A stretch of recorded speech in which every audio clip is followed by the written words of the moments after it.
I don't know why in the personal finance world, nobody talks about money this way, but people typically have the word budget. They always use the word budget.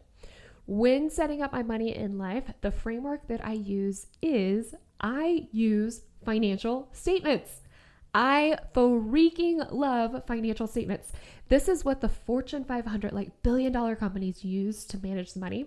So kind of like if you want to get in shape, you want to find a really good trainer or star athlete. If you want to get your finances in order, you got to just use what the pros use, okay? And that is financial statements.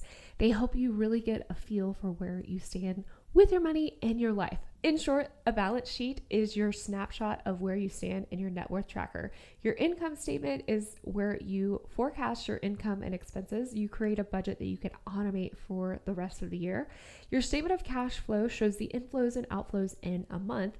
And this is what I use to track my spending and stay accountable for the year. I know there are a million different apps, and basically what they do is they sync all of your accounts, your bank accounts, your credit cards, and you can look and see everything that happened in one place. However, typically people are like, these are all the bad decisions that I already made.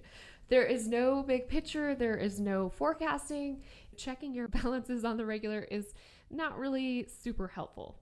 Are you with me? Getting that instant view is not going to move the needle when it comes to demolishing your debt, building your net worth, saving for a home, or just having more control with your money and your life. What I found with most budgeting apps is they literally only allow you to budget for the upcoming month. And if there's anything in the future that's slightly larger, like say a $300 flight or buy Christmas gifts, you have to do a million different sinking funds. And that's how you account for these future purchases. I like to have an annual budget where I can just hop on over to whatever month and have that forecasted for the year in advance.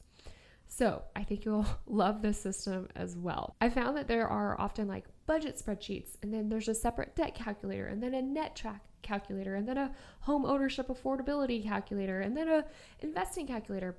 And they're not really synced together with one system. So the financial day planner spreadsheet is literally like an all-in-one tool that I use to get organized and have everything just right there on one spreadsheet. The other thing is these spreadsheets don't really give you insight or like a recommendation on how much to save, how much to pay off towards debt, how much home you could afford, how much your rent or mortgage should be every month. And so these spreadsheets really have an actual finance plan with them.